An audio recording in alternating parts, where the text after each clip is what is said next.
Hello and welcome to this video about cultures all around the world. In this video, I will be talking about different factors of cultures. It is important to know more about cultures as it defines what it means to be human. Different religions or areas all around the world will affect cultures. Cultures are what makes celebrations and dates which are special to the culture. Cultures are the things that we do, it creates our beliefs, it shapes our identities. Without culture, the world would be a very dull and there would be no enjoyment, or at least much less of it. Culture can be conveyed through various ways such as food, traditions, clothing, language, morals, values, and even body language. And of course there are many more. But in this video, I will speak about 4 different factors. And these are food, clothing, religion, and celebrations. This video will focus on cultures that are not very well known. This is because there are many cultures in this world that do not get shown as much light with the age of the internet as some other ones that do.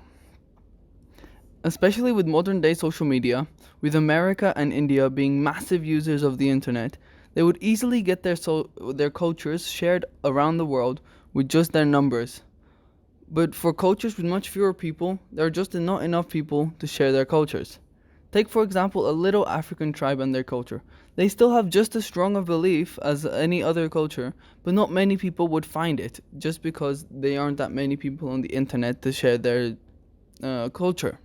On the other hand, some well-known Western cultures like Christmas or known Asian cultures such as Diwali are very well known online because there are so many people online that share it. So for this reason, I have chosen to make a video to shine some light on cultures that may be lesser known. The cultures that I have chosen and have researched for this video are the Rungus people from Sabah, Malaysia, the Tibetans from Tibet, Maasai people from Africa, Quechua people from Peru, Nubians from Egypt, the Sami people from Lapland, and Slovaks from Slovakia. The first factor of culture that I was going to speak about is food.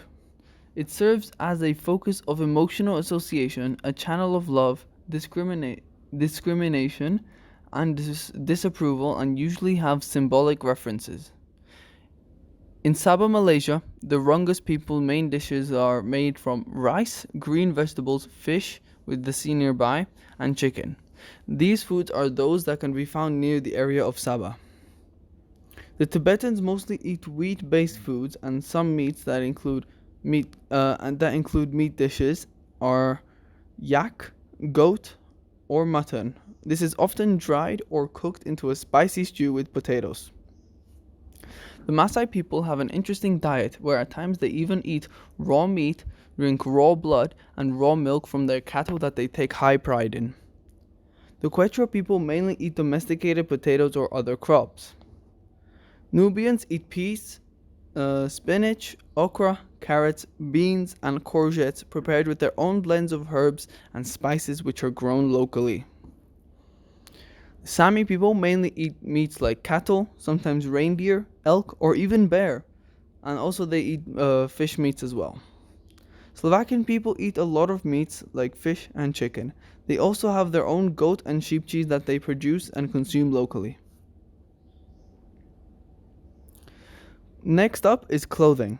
Clothing was another factor of culture that was going to be presented. The clothing of the people can express themselves through the arty pieces of clothing and just the way they wear it, what it's made out of, all that. The Rungus people are skilled in creating homespun cloth that is made from cotton kapok for their costumes or dresses. They also create handicrafts made from a variety of materials, bead necklaces, and ritual clothing. Earrings and brass wire coiled around the arms, legs, waist, and sometimes the neck of young girls and women. The Tibetan robe is the most common form of clothing found in Tibetan culture. It mainly can be described as a big garment front, long sleeves, loose waist, and a large lapel.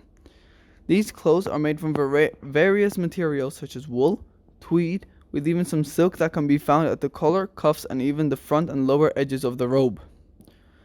Red is a favorite color among the Maasai people, with black and blue being other colors that are worn by the tribe.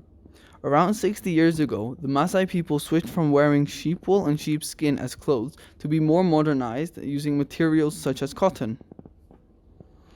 The Quechua people have been heavily influenced by the Spanish rule when they invaded Peru. So instead of wearing native Inca tunics that they originally would and wraparound dresses, the most common form of clothing would be just normal skirts or blouses, the colorful woven patterns around their shoulders as well. Men would wear trousers, shirts, and woven ponchos. Due to the very hot and humid weather conditions in Egypt, the traditional clothing for the Nubians usually has wide sleeves and no collars. Women wear pretty dresses with the woven patterns and colors. The gatki is a famous piece of traditional clothing for the Sami people. Although not worn very regularly and only found at celebrations or special occasions such as weddings, usually you will find them in a blue and white color. The Slovakian people also have their traditional piece of clothing called kroje. On the head, women wear kerchiefs and the men wear a black hat. The women wear bell-shaped skirts or dresses that usually embroidered pleats. Men wear embroidered shirts with wide sleeves. These kroje are also found at celebrations or special occasions such as weddings.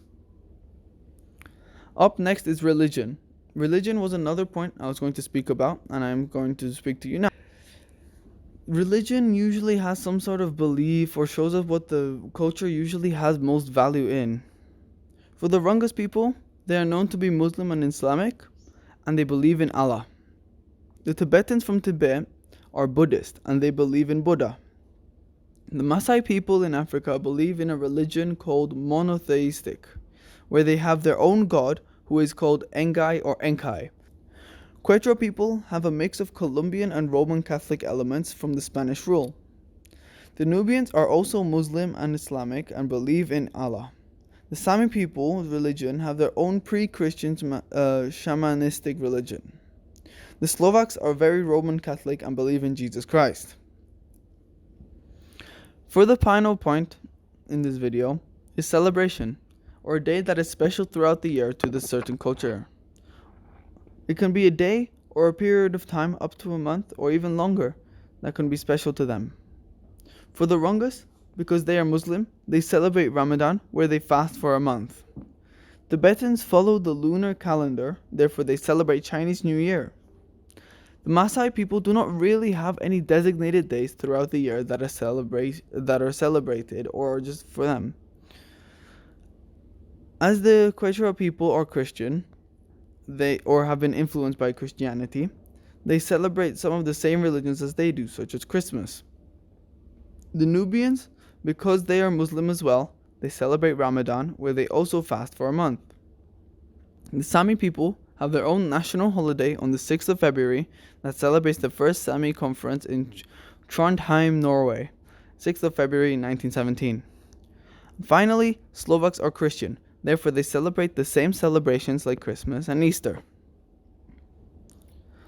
Alright, so that is the end of this video. I hope you learned something new about cultures, and I hope that if someone asks you something that relates to this video, you can answer them confidently. I understand that I did not cover all the factors of culture, nor did I cover all the possible cultures in the world, but if I were to do that, I would be sitting here and talking for a very, very long time. And the video would be very long and honestly probably a bit boring to you.